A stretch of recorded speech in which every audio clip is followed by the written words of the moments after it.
Hello, good evening सभी को। और अपने पढ़ रहे थे ब्लड यानी रक्त वाला चैप्टर पढ़ रहे थे। आज देखेंगे ब्लड के इस एपिसोड के अंदर जो भी आरबीसी अपने पढ़ रहे थे उसके बारे में जो तथ्य बच चुके हैं उसके बारे में अपने क्या करेंगे, चर्चा करेंगे। तो बात करते हैं कि आरबीसी को अपने कहाँ तक जो है वो पढ़ लिए हैं। आरबीसी की अपनी बातें चल रही थी कहाँ पे कि आरबीसी के निर्माण की प्रोसेस यानी निर्माण की प्रक्रिया अपने देख चुके थे। उसके बाद में बात किया था कि आरबीसी जो होती है उसका अपघटन कहाँ पे होता है, प्लीहा के अंदर होता है। आरबीसी का अपघटन कहाँ पे होता है, प्लीहा के अंदर होता है। और प्लीहा को आरबीसी का कब्रिस्तान, ग्रेड यार्ड या इसको क्या बोलते हैं, ब्लड बैंक के नाम से जाना जाता है। प्लीहा को किसके नाम से जाना जाता है, ब्लड बैंक या आरबीसी का कब्रिस्तान के नाम से जाना जाता है। और इसी को बोलते हैं आरबीसी का फिल्टर। इसी को प्लीहा को क्या बोला जाता है, आरबीसी का फिल्टर बोला जाता है। अब अपने बात करेंगे आरबीसी के अंदर। आरबीसी का विघटन देख लिया था कि आरबीसी का विघटन जो है वो प्लीहा करती है। प्लीहा जब आरबीसी का विघटन करती है उससे जो हीमोग्लोबिन निकलता है उस हीमोग्लोबिन को भेज दिया जाता है यकृत यानी लीवर के अंदर भेज दिया जाता है। अब लीवर जो है उससे क्या करता है, दो प्रकार के पित्तवर्णक बनाता है, यानी उससे जो आयरन निकलता है उसको कहाँ पे भेज देता है, वापस जहाँ पे आरबीसी नहीं बढ़ रही है वहाँ पे भेज देता है। और जो प्रोटीन बचती है उस ग्लोबिन प्रोटीन से क्या बनाता है, दो प्रकार के वर्णक बनाता है जिसको अपने बोलते हैं पित्तवर्णक, जिसको अपने क्या बोलते हैं, पित्तवर्णक बोला जाता है। अब उन पित्तवर्णकों से क्या बनता है, पित्त रस बनता है। यानी पित्त रस के अंदर बिलिरुबिन और बिलिवर्डिन दो वर्णक पाए जाते हैं जिससे क्या होता है, वसा के पाचन के अंदर भूमिका अदा करते हैं। ठीक है, तो इसके बारे में अपने चर्चाएं कर ली थी। उसके बाद में अपने देखेंगे हीमोग्लोबिन के कुछ पॉइंट्स के बारे में, हीमोग्लोबिन को देखेंगे। ठीक है, आरबीसी को अपने पूरी तरह से देख लिया है। इसका मैंने आपको रिवीजन भी करवा दिया कि किस प्रकार से ये प्रोसेस जो है अपना चल रहा था। ठीक है, अब बात करते हैं कि पित्त वर्णक बन गए। उसके बाद में थोड़ी सी हीमोग्लोबिन की संरचना देख लेते हैं। मैंने बताया था कि आरबीसी जो होती है, ये मान लो आरबीसी की क्या है, संरचना है। ये आरबीसी की संरचना है, इसको अपने क्या बोल रहे हैं, आरबीसी बोल रहे हैं। और आरबीसी की बाहर एक लेयर पाई जाती है, एक पारदर्शी पतली झिल्ली पाई जाती है। इस पारदर्शी पतली झिल्ली को अपने क्या बोलते हैं, डोनेन ऑफ मेम्ब्रेन बोलते हैं, या बोलते हैं डोनेन की झिल्ली बोलते हैं। क्या बोलते हैं, डोनेन की झिल्ली बोलते हैं। अरे इसको क्या बोलेंगे, डोनेन की झिल्ली। आपसे पूछ ले डोनेन की झिल्ली किससे संबंध रखती है, तो सर डोनेन की झिल्ली संबंध रखती है आरबीसी से। आरबीसी के ऊपर पारदर्शी पतली झिल्ली पाई जाती है जिसको अपने क्या बोलते हैं, डोनेन ऑफ मेम्ब्रेन बोलते हैं। अब बात करें इसी झिल्ली को अगर हटा दिया जाए, इसी झिल्ली को अगर हटा दिया जाए तो इसके अंदर क्या निकलेगा, हीमोग्लोबिन निकलेगा। इसके अंदर क्या निकलेगा, हीमोग्लोबिन निकलेगा, जिसको अपने शॉर्ट में एचबी से लिखते हैं या लिखते हैं हीमोग्लोबिन। क्या लिखते हैं, हीमोग्लोबिन। हीमोग्लोबिन। आपसे पूछ ले मनुष्य के अंदर श्वसन वर्णक कौन सा पाया जाता है, तो मनुष्य के अंदर श्वसन वर्णक जो पाया जाता है वो हीमोग्लोबिन पाया जाता है। श्वसन वर्णक, श्वसन वर्णक, श्वसन वर्णक पाया जाता है। कौन सा श्वसन वर्णक पाया जाता है, हीमोग्लोबिन पाया जाता है। ठीक है, श्वसन वर्णक का मतलब क्या हो गया सर, श्वसन वर्णक का मतलब होता है कि अपने जो गैस ऑक्सीजन उसका उपयोग कर रहे हैं, उस ऑक्सीजन जो है वो जो ऑक्सीजन है वो रक्त के माध्यम से कहाँ तक जा रही है, कोशिकाओं तक जा रही है। उनको वहाँ तक लेके जाने के लिए जो ऑक्सीजन को पकड़ के रखेगा, उस पकड़ने वाले पॉइंट या अपने पकड़ने वाले प्रोटीन का नाम क्या है, तो हीमोग्लोबिन है। इसको एक क्रोमोप्रोटीन बोलते हैं, मैंने पिछली क्लासों में इसके बारे में कुछ चर्चाएं की है। ठीक है, इसको क्या बोलते हैं, क्रोमोप्रोटीन भी बोलते हैं। श्वसन वर्णक पाया जाता है और ये कैसा होता है, लाल रंग का होता है। ये कैसा होता है, लाल रंग का होता है। वैसे तो पर्पल रंग बोलते हैं, इसका वास्तविक पर्पल रंग हल्का पर्पल रंग या बैंगनी बोल सकते हैं, हल्का येलो सा। कैसा हो जाएगा, लाल रंग हो जाएगा। अब ये लाल रंग का होता है।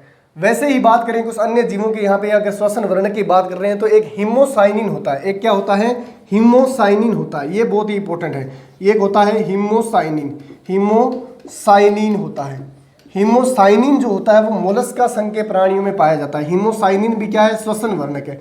हीमोसाइनिन भी क्या है, श्वसन वर्णक है। किसका वर्णक है, मोलस्का संघ के प्राणियों का।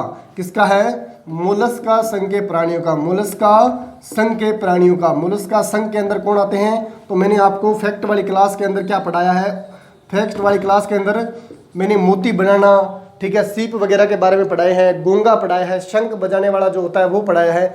तो बजाने वाला जो शंख होता है, जितने भी मोलस्कन प्राणी हैं शंख आते हैं वो किस में आते हैं, मोलस्का जीवों के अंदर आते हैं। वहीं पे बात करें सीप हो गया, ओइस्टर हो गया, मोती बनाने वाला, वो सभी के सभी किस में आते हैं, मोलस्का संघ के अंदर आते हैं। और मोलस्का संघ के अंदर जो ये हीमोसाइनिन पाया जाता है ये नीले रंग का पाया जाता है। कैसा पाया जाता है, ब्लू बोले तो नीला पाया जाता है। कैसा पाया जाता है, नीले रंग का पाया जाता है। तो कंपटीशन एग्जाम के अंदर क्वेश्चन बहुत ही अच्छा पूछा जाता है। यहाँ से क्या क्वेश्चन उठाता है एग्जामिनर कि निम्न में से किस जीव के अंदर नीले रंग का रक्त पाया जाता है। तो नीले रंग का रक्त किसके अंदर पाया जाता है? मोलस्का संघ के जीवों के अंदर पाया जाता है। और मोलस्का के अंदर कौन आते हैं? मोलस्का के अंदर ओयस्टर आता है जो मोती बनाता है। अपने बजाने वाला जो मंदिरों के अंदर शंख बजाने वाले होते हैं वो शंख आते हैं, ठीक है, सीप आते हैं, ठीक है, गोंगे आते हैं। तो ये सब किसके अंदर होता है? हीमोसाइनिन के कारण होता है। इसके अंदर, इन जीवों के अंदर हीमोसाइनिन जो है वो नीले रंग का श्वसन वर्णक है, इसलिए इनका रक्त कैसा होता है? नीला होता है। वहीं बात करें मनुष्य के अंदर, तो मनुष्य या कशेरुकी वर्ग की प्राणियों की बात करें तो उनके अंदर क्या होता है कि हीमोग्लोबिन जो श्वसन वर्णक है वो लाल रंग का होता है, इसलिए इसके अंदर अपना रंग कैसा होता है? रक्त का लाल रंग का होता है। वहीं पे एक क्वेश्चन और बात कर लेते हैं हीमोग्लोबिन की। अगर बात कर रहे हैं तो मेमेलिया वर्ग की अगर बात करें या अपने बात करें कशेरुकी वर्ग के अंदर, किसकी बात करें? कशेरुकियों की बात करें। कशेरुकी प्राणी क्या बोलते हैं? कशेरुकी प्राणी। अब कशेरुकी प्राणी कौन से होते हैं? ठीक है, ये बहुत ही पॉइंट जो है वो इंपॉर्टेंट है, इसको नोट लगा लो, ठीक है, ये बहुत ही ज्यादा इंपॉर्टेंट पॉइंट बता रहा हूं। अब कशेरुकी प्राणी क्या होते हैं? कशेरुकी प्राणियों का मतलब होता है ऐसे जीव जिनके अंदर रीढ़ की हड्डी पाई जाती हो, या आप ये समझो कि उसके अंदर क्या पाई जाती हो? हड्डियां पाई जाती हो, ठीक है। हड्डियां जिनमें भी जीवों के अंदर पाई जाती है वो सभी क्या है? कशेरुकी वर्ग के प्राणी हैं। तो मैं बता रहा हूं कि आरबीसी जो पाई जाती है वो कशेरुकी वर्ग के प्राणियों में पाई जाती है। आरबीसी किन में पाई जाती है? कशेरुकी प्राणियों में पाई जाती है। किन में पाई जाती है? आरबीसी पाई जाती है। आरबीसी पाई जाती है। आपसे पूछ ले आरबीसी किन प्राणियों में पाई जाती है, तो आरबीसी किस में मिलती है? कशेरुकी वर्ग के प्राणियों में मिलती है। यानी ऐसे प्राणी जिनमें क्या पाई जाती हो? हड्डियां पाई जाती हो। जिनमें क्या पाई जाती हो? हड्डियां पाई जाती हो, ठीक है। और आरबीसी के अंदर क्या भरा रहता है? हीमोग्लोबिन भरा रहता है। आरबीसी के अंदर क्या भरा रहता है? हीमोग्लोबिन भरा रहता है। इसी हीमोग्लोबिन का रंग कैसा है? लाल है, इसलिए आरबीसी लाल रंग की दिखाई देती है। और आरबीसी के बाहर पतली झिल्ली पारदर्शी है, इसलिए रक्त का रंग कैसा दिखाई देता है? लाल रंग का दिखाई देता है, ठीक है। वहीं बात करें कशेरुकी वर्ग के प्राणियों की, तो कशेरुकी वर्ग के जितने भी आ जाएंगे, जैसे गाय, भैंस, भेड़, बकरी, ठीक है, मेंढक हो गया, खरगोश हो गया, ठीक है, इन सभी के अंदर क्या पाया जाता है? इन सभी के अंदर आरबीसी पाई जाती है, ठीक है। वहीं पे एक डाउट वाला क्वेश्चन जो उठता है वो कौन सा उठता है? एनेलिडा संघ का उठता है। कौन सा संघ का उठता है? एनेलिडा संघ के अंदर एक जीव पाया जाता है जिसका नाम क्या है? केंचुआ है। इसको डबल स्टार करना है, इसको कैसा करना? डबल स्टार करना। एक जीव है जिसका नाम क्या है? केंचुआ, ठीक है, केंचुआ। ये केंचुए का नाम आपने सुन रखा होगा। इसको बोलते हैं पोस्थुमा फेरिट्यूमा बोलते हैं। इसको क्या बोलते हैं? वैज्ञानिक नाम क्या है? पोस्थुमा फेरिट्यूमा। इसको पोस्थुमा फेरिट्यूमा बोलते हैं। पोस्थुमा फेरिट्यूमा बोलते हैं। अब केंचुआ जो है इसके अंदर भी रक्त कैसा होता है? इसका रंग भी, रक्त का रंग भी कैसा होता है? रक्त का रंग की बात करें, रक्त का रंग कैसा होता है? केंचुए के अंदर भी कैसा होता है? तो लाल होता है। कैसा होता है? लाल होता है। आपसे पूछ ले कि केंचुए के अंदर लाल रक्त पाया जाता है, इसका मतलब क्या हो गया? उसके अंदर हीमोग्लोबिन पाया जाता है। उसके अंदर क्या पाया जाता है? हीमोग्लोबिन पाया जाता है। लाल किसके कारण है? हीमोग्लोबिन के कारण है, यानी एचबी के कारण है, ठीक है। अब मैं वापस रिपीट कर रहा हूँ, सर अभी तो आप बोल रहे थे कि हीमोग्लोबिन जो है, अभी तो आप बोल रहे थे कि कशेरुकी वर्ग के प्राणियों के अंदर पाया जाता है। तो ध्यान से सुने, मैंने बोला है कि आरबीसी जो है वो कशेरुकी वर्ग के प्राणियों के अंदर पाई जाती है, ठीक है। आरबीसी जो है वो कशेरुकी वर्ग के प्राणियों के अंदर पाई जाती है। मैंने क्या बोला है कि आरबीसी जो होती है वो कशेरुकी वर्ग के प्राणियों में पाई जाती है। मैंने आरबीसी का बोला है, न कि हीमोग्लोबिन का बोला है। आरबीसी कशेरुकी वर्ग के प्राणियों में मिलती है, हीमोग्लोबिन किसी भी प्राणी में हो सकता है, ठीक है, क्योंकि वो तो श्वसन वर्णक है। तो श्वसन वर्णक अन्य जीवों में भी हो सकता है, लेकिन मैंने बताया है कि कशेरुकी वर्ग। अब आरबीसी क्या है वापस बता देता हूं। अगर मान लो ये हीमोग्लोबिन पड़ा है और इस हीमोग्लोबिन के बाहर एक परत लग जाए पारदर्शी झिल्ली से, इसको घेर लिया जाए या इसको पैक कर दिया जाए, तो इस संरचना को अपने क्या बोलते हैं? आरबीसी बोलते हैं। इस संरचना को अपने क्या बोलते हैं? आरबीसी बोलते हैं। हीमोग्लोबिन क्या है? हीमोग्लोबिन एक क्रोमोप्रोटीन है, ये पढ़ी लो, ठीक है। ये कैसी है? लाल रंग की है। तो केंचुए का जो रक्त होता है वो लाल होता है, लेकिन रक्त में घुलनशील हीमोग्लोबिन के कारण लाल होता है, ठीक है। यहां पे लिख देता हूं, रक्त में घुलनशील हीमोग्लोबिन, रक्त में घुलनशील हीमोग्लोबिन के कारण, रक्त में घुलनशील हीमोग्लोबिन के कारण केंचुए का रंग जो है वो लाल होता है, रक्त का रंग। लेकिन उसके अंदर आरबीसी नहीं पाई जाती, लेकिन हीमोग्लोबिन पाया जाता है, ठीक है। लेकिन अपने अंदर क्या होता है कि हीमोग्लोबिन आरबीसी के अंदर पैक रहता है, ठीक है। तो अपना रक्त जो है वो लाल होता है, क्योंकि आरबीसी भी लाल दिखाई देगी, तो अपना रक्त लाल होता है। समझ में आ रही है बात? अपने अंदर हीमोग्लोबिन आरबीसी के अंदर पैक रहता है, यानी झिल्ली के अंदर पैक रहता है, तो झिल्ली भी लाल दिखाई देगी और पूरा रक्त लाल दिखाई देगा। तो मनुष्य का रंग जो होता है, रक्त का रंग जो होता है वो हीमोग्लोबिन के कारण होता है, और हीमोग्लोबिन अपने अंदर आरबीसी की झिल्ली के अंदर जो है वो पैक रहता है। वहीं बात करें केंचुए का, क्वेश्चन उठाया जाता है कि केंचुए का रंग जो, रक्त का रंग जो होता है वो लाल होता है, किसकी वजह से होता है? तो रक्त में घुलनशील हीमोग्लोबिन की वजह से होता है, यानी ये सीधा ही प्रोटीन जो है इसके रक्त के अंदर घुला हुआ रहता है। आरबीसी इसके अंदर नहीं होती, लेकिन हीमोग्लोबिन इसके अंदर होता है। ले लो इसका स्क्रीनशॉट, उसके बाद मैं इसको रफ करता हूं और बढ़ते हैं आगे, कुछ और बातें करते हैं।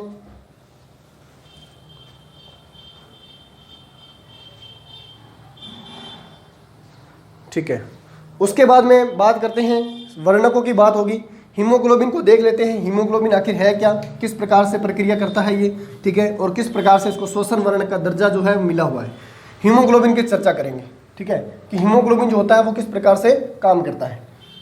अब बात करते हैं हीमोग्लोबिन की संरचनाओं में क्या क्या पाया जाता है। तो अपने को पता है कि प्लिया ने इसका अपघटन किया था, तो 2 भागों में किया था। ये लो साहब हीमोग्लोबिन, ये क्या हो गया?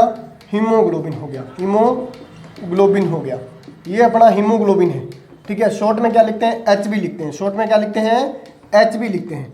अब हीमोग्लोबिन को कितने भागों में बांटा जाता है? इसको 2 भागों में बांटा जाता है। यानी हीमोग्लोबिन की संरचना को अगर खोल के देखें तो इसके अंदर एक तो पाया जाता है प्रोटीन भाग, एक इसके अंदर पाया जाता है प्रोटीन भाग। इस प्रोटीन भाग को क्या कहते हैं? इस प्रोटीन भाग को प्रोटीन भाग कहते हैं, ठीक है, हो गया साहब। वहीं पे बात करें, एक होता है अप्रोटीन भाग, जिसके अंदर आता है हिम समूह, ठीक है। इसके अंदर अप्रोटीन भाग बोल सकते हो, अप्रोटीन भाग, अप्रोटीन भाग, या इसी को क्या बोल सकते हो? हिम समूह। इसको क्या बोल सकते हो? हिम समूह बोल सकते हो। यानी अप्रोटीन भाग के अंदर हिम समूह पाया जाता है, जबकि प्रोटीन भाग के अंदर प्रोटीन पाई जाती है। और प्रोटीन कौन सी होती है? ग्लोबुलिन प्रोटीन होती है। कौन सी होती है? ग्लोब्युलिन प्रोटीन होती है, ग्लोबुलिन प्रोटीन होती है, ठीक है। इस प्रोटीन से तो क्या बनता है? विघटन के दौरान मैंने बताया था बिलुरबिन और बिलुवर्डिन बनता है। लेकिन अप्रोटीन भाग की अगर हिम समूह की बात करें तो हिम समूह क्या होता है? फेरस आयन होता है। हिम समूह क्या होता है? फेरस आयन होता है, फेरस आयन। इसी को अपने क्या बोलते हैं? लोहा बोलते हैं। इसी को अपने क्या बोलते हैं? लोहा बोलते हैं। इसी को अपने क्या बोल देते हैं? फेरस आयन बोल देते हैं, ठीक है। और इसी को अपने क्या बोलते हैं? लोहा बोलते हैं। ये बातें ध्यान में रखोगे। अब प्रोटीन भाग से तो क्या बना लिया जाता है? विघटन के दौरान बिलुरबिन और बिलुवर्डिन, यानी प्रोटीन भाग पाया जाता है। हीमोग्लोबिन की संरचना पढ़ रहे हैं। अब बात करें अप्रोटीन भाग की, जो आयरन है, ठीक है, आयरन है, ये मान लो एक हीमोग्लोबिन अणु है। ये क्या है? एक हीमोग्लोबिन अणु। अपने अभी एक हीमोग्लोबिन अणु की बात करेंगे। तो आयरन जो होता है वो एक हीमोग्लोबिन के अणु के अंदर कितने आयरन पाए जाते हैं? 4 आयरन पाए जाते हैं। एक हीमोग्लोबिन अणु के अंदर आयरनों की संख्या कितनी?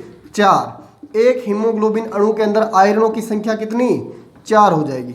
अब हीमोग्लोबिन के अंदर आयरन 4 होते हैं, और प्रत्येक हीमोग्लोबिन के अंदर जो प्रत्येक आयरन है वो 4 पायरोल वलय से घिरा होता है। इस प्रकार से इसके बाहर कितनी वलय होती है? 4 होती है, ठीक है। इसके बाहर भी कितनी होगी? इस प्रकार से 4 वलय होगी, ठीक है। इस प्रकार से नीचे वाले इसके अंदर भी कितनी होगी? 4 वलय होगी, ठीक है। इसको वायरोल वलय बोलते हैं, पायरोल वलय। इसके अंदर भी कितनी होगी? 4 पायरोल वलय होगी। समझ रहे हो ना? वापस बता रहा हूँ, हीमोग्लोबिन की संरचना देख रहे हैं। प्रोटीन भाग जिसमें ग्लोबुलिन प्रोटीन होती है, अप्रोटीन भाग में फेरस आयन पाया जाता है। फेरस आयन एक हीमोग्लोबिन अणु के अंदर बात कर रहे हैं, तो एक हीमोग्लोबिन अणु के अंदर 4 फेरस आयन पाए जाते हैं, यानी 4 लोहे के अणु पाए जाते हैं, 4 आयरन पाए जाते हैं। समझ में आ गया? इसी को आयरन बोलते हैं। अब प्रत्येक आयरन के बाहर कितनी वलय होती है? 4 वलय। इसके बाहर भी 4, इसके बाहर भी 4। इस प्रकार से प्रत्येक फेरस आयन के बाद 4 वलय पाई जाती है, ठीक है। और बात करें, प्रत्येक फेरस आयन जो होता है वो एक ऑक्सीजन के अणु को पकड़ता है। प्रत्येक फेरस आयन क्या करता है? एक ऑक्सीजन के अणु को पकड़ता है। ये लो साहब, प्रत्येक फेरस आयन क्या कर रहा है? एक ऑक्सीजन के अणु को पकड़ रहा है। तो आपसे पूछ लिया जाएगा कि एक हीमोग्लोबिन अणु जो होता है वो कितने ऑक्सीजन अणुओं को पकड़ता है? तो एक हीमोग्लोबिन अणु जो होता है, एक हीमोग्लोबिन अणु जो होता है वो कितने ऑक्सीजन के अणुओं को पकड़ेगा? वो 4 ऑक्सीजन के अणुओं को पकड़ेगा। कितने ऑक्सीजन के अणुओं को पकड़ेगा? 4 ऑक्सीजन के अणुओं को पकड़ेगा, ठीक है। 4 अणुओं को पकड़ता है, ठीक है। 4 अणुओं को पकड़ेगा। किस प्रकार से पकड़ेगा जरा ध्यान देना। मैंने बताया है कि हीमोग्लोबिन क्या है? श्वसन वर्णक है। हीमोग्लोबिन क्या है? अपने शरीर में पाए जाने वाला श्वसन वर्णक है। यानी फेफड़ों से जब रक्त चलेगा तो उसके अंदर हीमोग्लोबिन है, और एक हीमोग्लोबिन अणु जो होता है वो कितने ऑक्सीजन के अणु पकड़ेगा? फेफड़ों से 4 को पकड़ेगा। 4 को पकड़ के कहाँ पे लेके जाएगा, वो 4 को पकड़ के कोशिका तक छोड़ के आएगा। कहाँ पर, कोशिका पर छोड़ के आएगा इन ऑक्सीजन के अणुओं को, क्योंकि कोशिका के अंदर माइटोकॉन्ड्रिया बैठा है और माइटोकॉन्ड्रिया ऊर्जा बना रहा है। तो आपसे क्वेश्चन पूछा जा सकता है, पूछा भी गया है कि एक हीमोग्लोबिन अणु कितने ऑक्सीजन अणुओं का परिवहन करता है। परिवहन का मतलब लेके जाता है। तो एक हीमोग्लोबिन अणु 4 ऑक्सीजन अणुओं का परिवहन करता है। वहीं पूछ ले कि ऑक्सीजन परिवहन क्षमता, हीमोग्लोबिन की ऑक्सीजन परिवहन क्षमता कितनी होती है, तो ऑक्सीजन परिवहन क्षमता कितनी आ जाएगी, 4% आ जाएगी। कितनी आ जाएगी, 4% आ जाएगी। आपसे पूछे कि ऑक्सीजन की, हीमोग्लोबिन की ऑक्सीजन परिवहन क्षमता कितनी होती है, तो हीमोग्लोबिन अणु की ऑक्सीजन परिवहन क्षमता 4% होती है। ये बात ध्यान में रखोगे। उसके बाद में बात करें, उसके बाद में अपने को क्या बात करनी है कि हीमोग्लोबिन के साथ में ऑक्सीजन का जो बंध बनता है वो आसानी से बन जाता है, ठीक है, और टूट भी जाता है टाइम आने पर, ठीक है। लेकिन वहीं पे बात करें कार्बन मोनोऑक्साइड की, तो कार्बन मोनोऑक्साइड जो होता है वो अपने शरीर के लिए घातक होती है। कार्बन मोनोऑक्साइड जो होती है वो अपने शरीर के लिए घातक होती है। और ये मानो कि इससे 100 गुना ज़्यादा, या माने 100 गुना अधिक जो है वो कार्बन मोनोऑक्साइड जो होती है वो क्या करती है, ऑक्सीजन की तुलना में 100 गुना अधिक क्या करती है, बंधुता रखती है, अपने बंध बनाने की क्षमता रखती है। इसलिए कार्बन मोनोऑक्साइड जो होती है वो अपने लिए बेहद घातक है। पहली बात तो ये अपनी कोशिकाओं को नुकसान पहुंचाती है, ठीक है। दूसरी बात, अगर ये हीमोग्लोबिन के साथ में जुड़ जाए, अगर ये हीमोग्लोबिन के साथ में जुड़ जाए तो ये क्या करेगी, हीमोग्लोबिन को छोड़ती नहीं है। और इस प्रकार के हीमोग्लोबिन को बोलते हैं कार्बोक्सी हीमोग्लोबिन। क्या बोलते हैं, कार्बोक्सी हीमोग्लोबिन बोलते हैं, ठीक है। कार्बन डाई जुड़ जाए तो कार्बोक्सी हीमोग्लोबिन, और कार्बन मोनोऑक्साइड जुड़ जाए तो उसको कार्बोक्सी अमीनो हीमोग्लोबिन भी बोलते हैं, या कार्बोक्सी अमीनो हीमोग्लोबिन भी बोलते हैं। ये बातें जो है अपने को थोड़ी सी ध्यान में रखनी है। इसका ले लो स्क्रीनशॉट। उसके बाद में बंधुता के आधार पे देख लेते हैं कि किन किन नामों से इनको पुकारा जाता है। स्क्रीनशॉट ले लो, मैं इसको रफ कर देता हूं, ठीक है। अब बात करते हैं कि हीमोग्लोबिन के साथ में जुड़ने के आधार पर इनके अलग अलग जो है नाम होंगे, ठीक है। आ जाओ भाई, हीमोग्लोबिन की बात कर रहे थे, ठीक है। हीमोग्लोबिन को किस प्रकार से देखते हैं, HB से देखते हैं, ठीक है। बात करें अगर हीमोग्लोबिन के साथ में क्या जुड़ जाए, पहला ही पॉइंट, 4-5 पॉइंट देखेंगे अपने जो इंपॉर्टेंट है एग्जाम की दृष्टि से। अगर हीमोग्लोबिन के साथ में, ये हीमोग्लोबिन है, इसके साथ में प्लस में क्या जुड़ जाए, ऑक्सीजन जुड़ जाए। क्या जुड़ जाए, ऑक्सीजन जुड़ जाए, तो इसको बोलते हैं ऑक्सी हीमोग्लोबिन। इसको क्या बोलते हैं, ऑक्सी हीमोग्लोबिन बोलते हैं। इसको क्या बोलेंगे, ऑक्सी हीमोग्लोबिन। इसको बोलते हैं ऑक्सी हीमोग्लोबिन। क्या बोलते हैं, ऑक्सी हीमोग्लोबिन बोलते हैं इसको। ये बात ध्यान में रखोगे। अब सर ऑक्सी हीमोग्लोबिन क्यों, अरे भाई हीमोग्लोबिन है और हीमोग्लोबिन के साथ में क्या जुड़ रहा है, ऑक्सीजन जुड़ रही है। तो ऐसा हीमोग्लोबिन अणु जिसके साथ में ऑक्सीजन जुड़ती है उसको अपने क्या बोलते हैं, ऑक्सी हीमोग्लोबिन बोलते हैं, ठीक है। वहीं पे बात करें दूसरा, अब अपने को पता है कि हीमोग्लोबिन क्या करता है, ऑक्सीजन को लेके जाता है कोशिकाओं तक, तो कोशिकाओं से वापस किसको लेके आएगा, कार्बन डाइऑक्साइड को लेके आएगा, ये बोले तो CO2 को लेके आएगा। यदि हीमोग्लोबिन के साथ में क्या जुड़ जाए, यदि हीमोग्लोबिन के साथ में कार्बन डाइऑक्साइड जुड़ जाए तो इसको कार्बोक्सी हीमोग्लोबिन बोलते हैं। इसको क्या बोलते हैं, कार्बोक्सी हीमोग्लोबिन बोलते हैं। कार्बोक्सी हीमोग्लोबिन बोलेंगे, कार्बोक्सी हीमोग्लोबिन बोलते हैं। कार्बोक्सी हीमोग्लोबिन क्या है, अगर हीमोग्लोबिन के साथ में कार्बन डाइऑक्साइड बोले तो CO2 जुड़ जाए तो इसको कार्बोक्सी हीमोग्लोबिन बोलते हैं, ठीक है। वहीं पे बात करें हीमोग्लोबिन के साथ में क्या जुड़ जाए, वहीं पे बात करें कि हीमोग्लोबिन के साथ में कार्बन मोनोऑक्साइड जुड़ जाए, यानी CO जुड़ जाए, और CO जो होती है वो बहुत खतरनाक होती है। हीमोग्लोबिन के प्रति ऑक्सीजन की तुलना में कार्बन मोनोऑक्साइड जो होती है वो 100 गुना अधिकता से प्रबल बंध बनाती है, ठीक है। यदि किसी हीमोग्लोबिन अणु के साथ में कार्बन मोनोऑक्साइड जुड़ जाए तो कार्बन मोनोऑक्साइड जो होती है वो आसानी से हीमोग्लोबिन को छोड़ती नहीं है। कार्बन मोनोऑक्साइड आसानी से हीमोग्लोबिन को छोड़ती नहीं है, इसलिए अपने शरीर के लिए कार्बन मोनोऑक्साइड जो होती है वो बहुत ज़्यादा हानिकारक है, ठीक है। लेकिन ये क्या होती है, रंगहीन होती है, गंधहीन होती है, स्वादहीन होती है, लेकिन क्या करती है, अपने श्वसन तंत्र को बोले तो श्वसन वर्णक को प्रभावित कर देती है, जिससे व्यक्ति की क्या हो जाती है, मृत्यु हो जाती है, जिससे व्यक्ति की क्या हो जाएगी, मृत्यु हो जाएगी। तो बात करते हैं हीमोग्लोबिन के साथ में कार्बन मोनोऑक्साइड जुड़ जाए तो इसको अपने बोलते हैं कार्ब अमीनो हीमोग्लोबिन। क्या बोलते हैं? Carb amino haemoglobin. Carb amino haemoglobin बोलते हैं। ये कंपटीशन एग्जाम में बहुत बार पूछा जाता है कि हीमोग्लोबिन के साथ में अगर ऑक्सीजन जुड़ा हो तो उसको ऑक्सी हीमोग्लोबिन, हीमोग्लोबिन के साथ में कार्बन डाइऑक्साइड जुड़ा हो तो उसको कार्बोक्सी हीमोग्लोबिन, हीमोग्लोबिन के साथ में अगर कार्बन मोनोऑक्साइड जुड़ जाए तो ये घटना क्या कहलाती है? Carb amino haemoglobin. वहीं पे बात करें फोर्थ नंबर पॉइंट की, अगर हीमोग्लोबिन के साथ में क्या जुड़ जाए? प्लस में इसके साथ में जुड़ जाए या तो नाइट्रेट आयन या बोल दें ओजोन, प्लस या क्या जुड़ जाए? ओजोन जुड़ जाए या क्या जुड़ जाए? नाइट्रेट आयन जुड़ जाए, NO3 जुड़ जाए या NO2 जुड़ जाए, तो ये बना देता है मैथमोग्लोबिन। क्या बोल देते हैं इसको? मैथमोग्लोबिन बोल देते हैं। मैथमोग्लोबिन बोलते हैं, मैथमोग्लोबिन। और ये मैथमोग्लोबिन बहुत ज़्यादा इंपॉर्टेंट है। कंपटीशन एग्जाम के अंदर ऐसा कोई कंपटीशन एग्जाम नहीं बचा जिसके अंदर मैथमोग्लोबिन से क्वेश्चन नहीं आया। और जब शरीर के अंदर मैथमोग्लोबिन बन जाता है तो शरीर पड़ जाता है नीला। मैथमोग्लोबिन के निर्माण से शरीर कैसा हो जाता है? शरीर हो जाता है नीला। ठीक है, व्यक्ति का शरीर कैसा हो जाएगा? नीला हो जाएगा।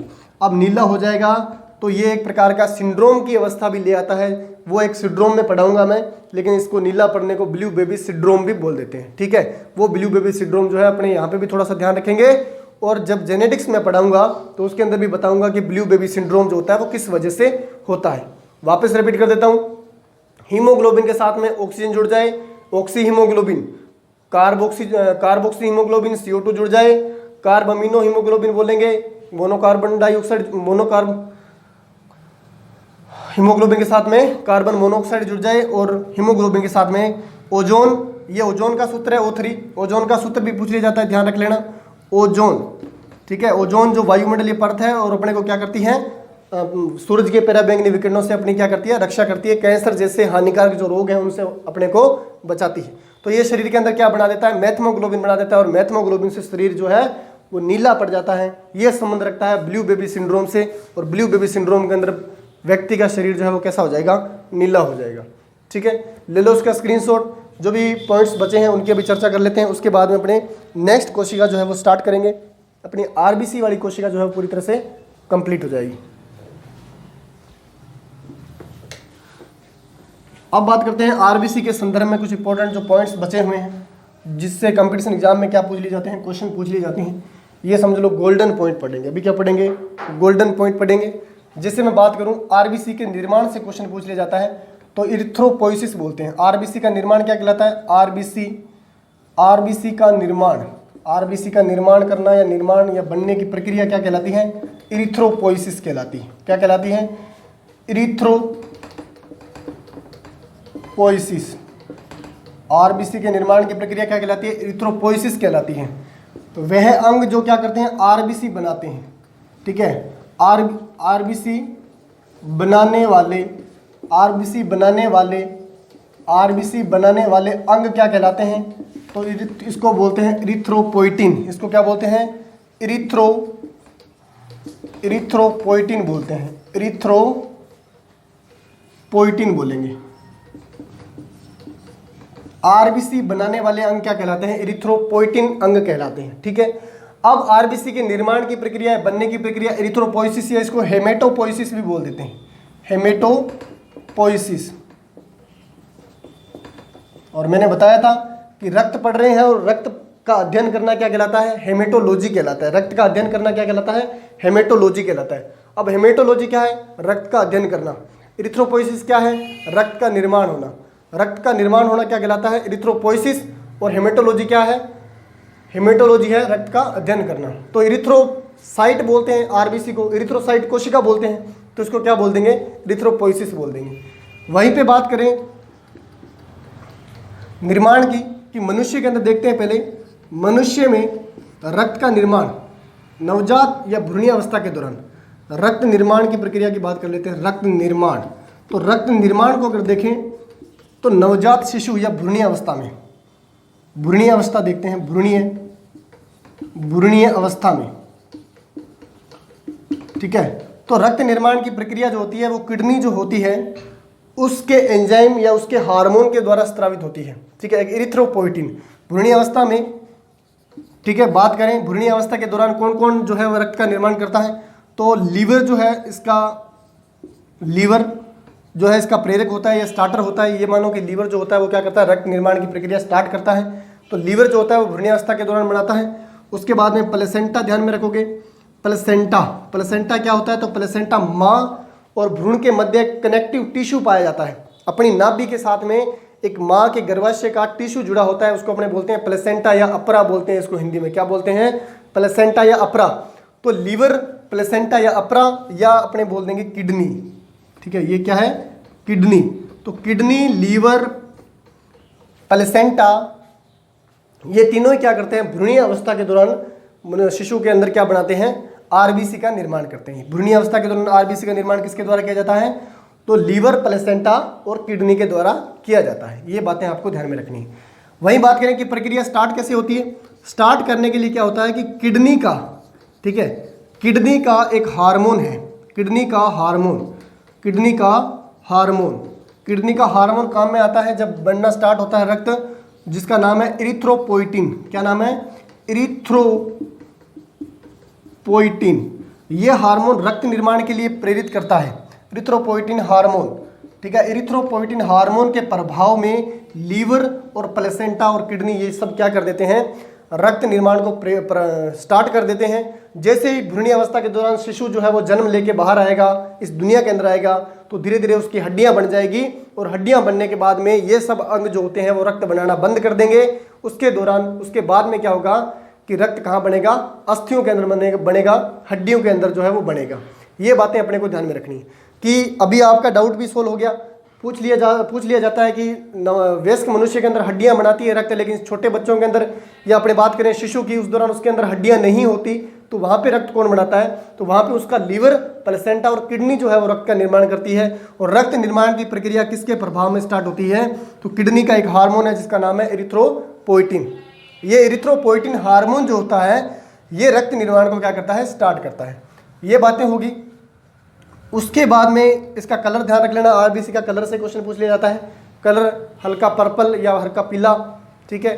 हीमोग्लोबिन लाल रंग का होता है, ठीक है। आरबीसी की संख्या मैंने बता ही दी है कि आरबीसी की संख्या जो होती है वो कितनी पाई जाती है। ध्यान रखें कि मनुष्य के अंदर शिशु में आरबीसी की संख्या, शिशु में पूछ लिया जाएगा, शिशु में आरबीसी की संख्या, शिशु में आरबीसी की संख्या की बात कर ले तो शिशु के अंदर आरबीसी की संख्या जो होती है वो कितनी पाई जाती है, 6.8 से 7.6 के लमसम। ये आपने बोले कि लगभग, ठीक है, लगभग में है ये डाटा, लेकिन फिक्स है, यहाँ से क्वेश्चन आता है। 6.8 से 7.6 मिलियन प्रति घन, मिलियन प्रति घन, ठीक है। ये जो है डाटा रहेगा। जो मैंने नर मनुष्य और मादा मनुष्य की आरबीसी की संख्या बताई है वो भी क्या है, प्रति घन के अंदर है। वो भी ध्यान रखना, वो भी किसके अंदर है, प्रति घन के अंदर होती है। ये जो भी डाटा रहता है वो प्रति घन के अंदर रहता है ब्लड का, ठीक है। ये बात होगी। वहीं पे जीवन काल के अंदर मैंने जीवन बताया था।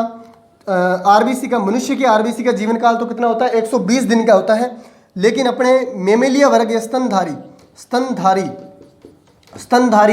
या सभी मेमेलिया की बात करें, सभी मेमेलिया, सभी मेमेलिया स्तनधारी या सभी मेमेलिया का अपने औसत निकालें, सभी मेमेलिया का अपने औसत निकालें कितना जीवन काल आता है, तो उनके अंदर जीवन काल जो आता है वो कितना आता है, जीवन काल आरबीसी जीवन काल कितना आता है, तो उनका आता है 120 दिन से लेकर 126 दिन तक का आता है, 126 दिन तक का औसत आता है, ठीक है। ये कितना है, औसत जीवन काल निकलता है, औसत, ठीक है, औसत जीवन काल निकलता है। सभी स्तनधारियों की बात कर रहा हूँ। मनुष्य का पूछा जाएगा आपसे, वो 120 दिन है, लेकिन मैं सभी स्तनधारियों की बात कर रहा हूँ कि सभी स्तनधारी वर्ग के प्राणियों की, जैसे गाय, भैंस, भेड़, बकरी, सभी का अपने औसत निकाले तो 120 दिन से कितना होता है, 126 का होता है। ले लो इसका स्क्रीनशॉट ले लो। उसके बाद में एक दो पॉइंट इसके और रह गए हैं वो देख लेते हैं, ठीक है। उसके बाद में अपनी आरबीसी वाली जो कोशिका है वो पूरी तरह से क्या हो जाएगी, समाप्त हो जाएगी।